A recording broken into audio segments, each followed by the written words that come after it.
Siin videos ma näitan sulle, kuidas Androidis on võimalik MetaTrader 5 alla laadida ja näitan ka ette, mida täpselt MetaTraderis teha, kuidas see kõik üles seada niimoodi, et sa saaksid võtta ilusti setup'e meie live kõnedest ja meie signaalidest. Ehk siis lähme siia Play Store'i, paneme sisse MetaTrader 5, otsing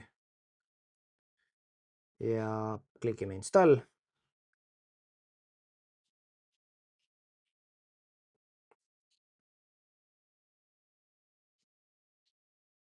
Nüüd open,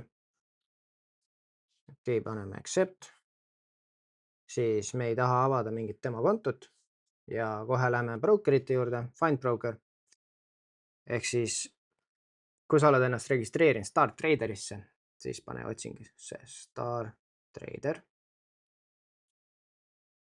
Ja sul on arvatavasti StarTrader Financial Markets, aga see võib ka erineda, ehk siis selle sama info sa leiad enda emailist, kui sa paned otsingusse New MT5 Live.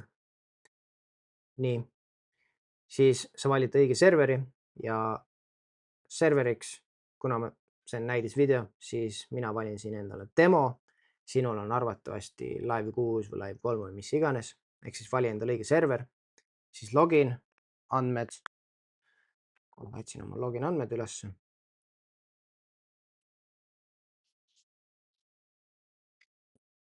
Nii, nüüd ühe hetke pärast peaks olema kohe connectitud. Nii, me oleme ilusti kontol sees. Ja kõige esimene asi, mis me teeme, me lähme siia vasakule quotesidesse ja paremalt äärest pliiatsimärk ja delete ime ära kõik need paarid siin, sest neid paare me ei treidi. Ja pane delete. Siis nüüd plussmärk, pane otsingus sisse XAUUST ja plussmärk. Lisaks sellele me paneme sisse ka GBP paarid, GBP AUD, GBP CAD, CHF, JPY, NCD ja USD. Ja kui need on tehtud, lähme siis back'i ja järgmise asjana me tahame avada XAUUST graafikut. Kuidas ma selle Androidis teen, oota, üks hetk. Siin. Klikin peale, panen chart ja avaneb mulle XAUUST graafik. Ja nüüd me saame ära kustutada ka AutoCAD-i, sest ennem oli see defaultis lahti. Ehk siis nüüd on meil XAUUST lahti, siis olenevalt sinu konto suurusest me saame valida ka lotti, millega treidima hakata. Ehk siis kõik need signaalid, mis ma annan alati sulle kindla sisenemispunkti hinna, ma annan sulle stop lossi ja take profit'i. Ja sul on kahte viisi võimalik siis tehingus siseneda. Üks on selline nii-öelda quick order ehk siis instant entry, siis paremalt esimene paremalt esimene ikoon on niisugune punane sinine ikoon, kliki peale. No mul defaultis on siin 0,01 lotti. Ehk siis see on ka arvatavasti see sama lott, millega sina peaksid treidima, sest et kui sul on konto suurus 1000 või alla, siis üle 0,01 lotti ma ei soovita minna. Ja ütleme, ma tahan siseneda siit nüüd Pice.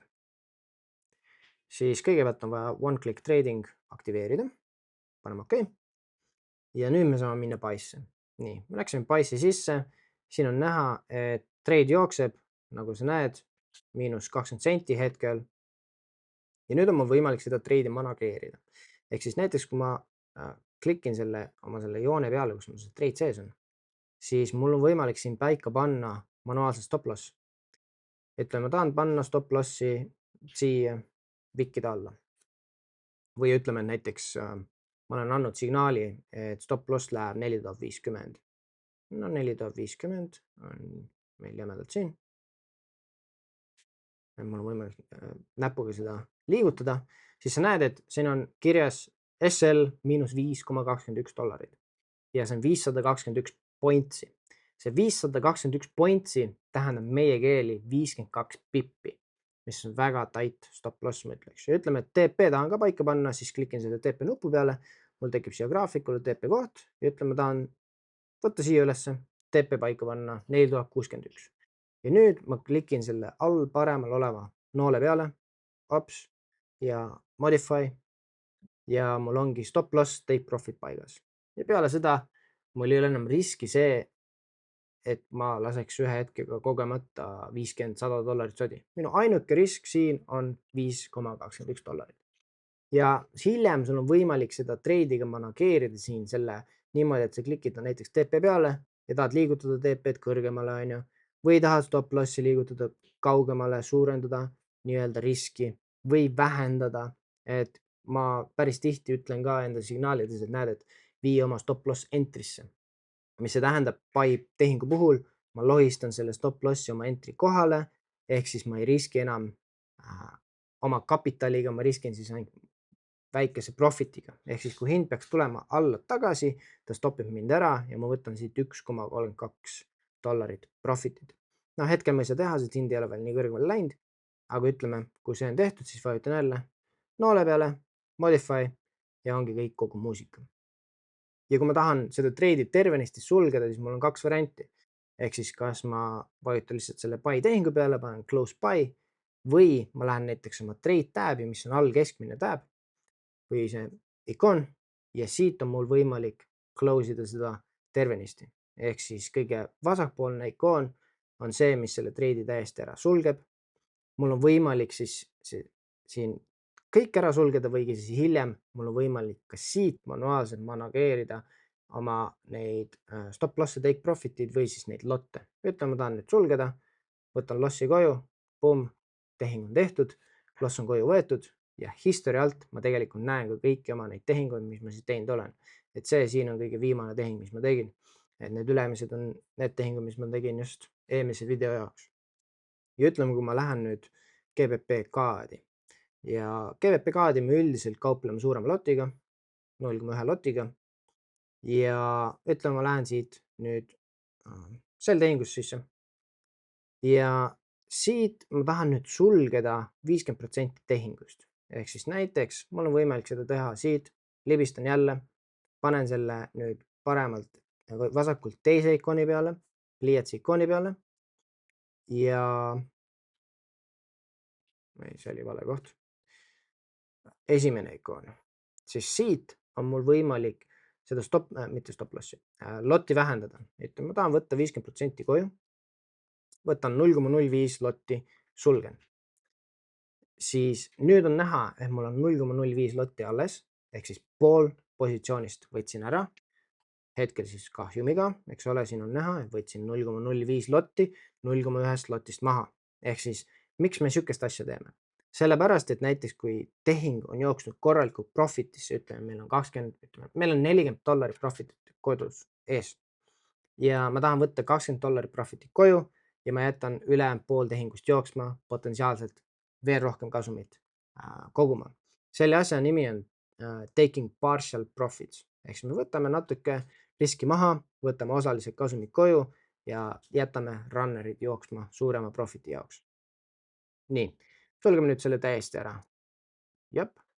Siis teine variant, kuidas sul on võimalik tehingusse siseneda ja just nimelt sisestada pending ordereid, on siis paremalt teine ikoon, sihuke kella ikoon ja siin on mul võimalik arvutada ka enda riski siis tehingu kohta, ehk siis mul on võimalik seda noolt või seda tehingut nii-öelda entry point'i ise valida. Ütleme, kui mul on andnud signaali, me siseneme siit ja stop lossi paneme näiteks siia Wiki haidesse, ehk siis Wik on see küünlasaba, et ütleme, tahan siia panna stop lossi ja siin ma näen ju ära, et okei, risk on 145 pointsi ehk siis 14,5 pipi ja risk on $5,17.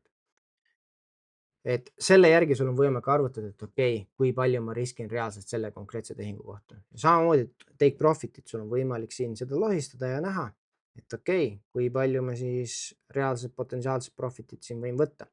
Ja sul on võimalik ka Androidis väga lihtsasti neid ajagraafikud muuta, et hetkel me oleme M5 peal, ehk siis see on 5 minuti küünal, 5 minuti graafik, ehk siis iga küünal esindab 5 minutit. Nüüd, kui me läheme tunni aja peale, siis näiteks ma näen, et okei, GBP-d võiks siin tugevalt kukkuda, on ju, siis paneme jälle, ütleme, me tahame minna selli siit sellest kohast ja TP ma tahan, mis asja, ei, me ei lähe paisse, me oleme sellis.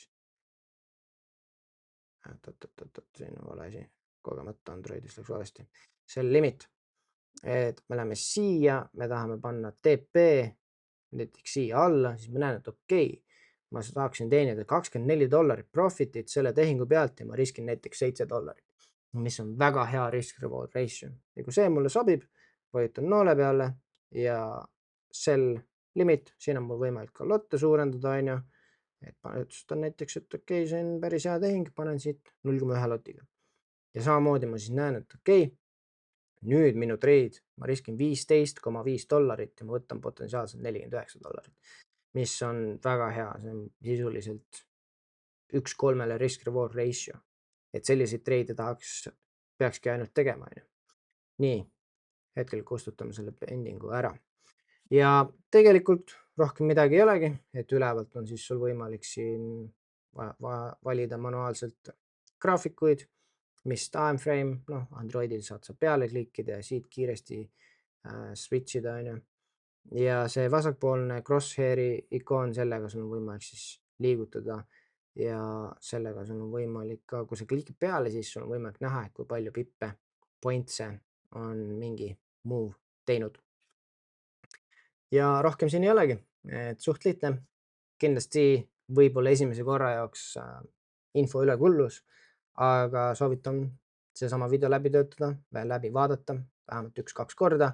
Iga asi, mis ma õpetan, tee see ise, harjuta läbi oma MetaTraderis ja siis see lõpuks jääb endale külge. Igal juhul aitäh ja näeme juba järgmises videos. Tšau!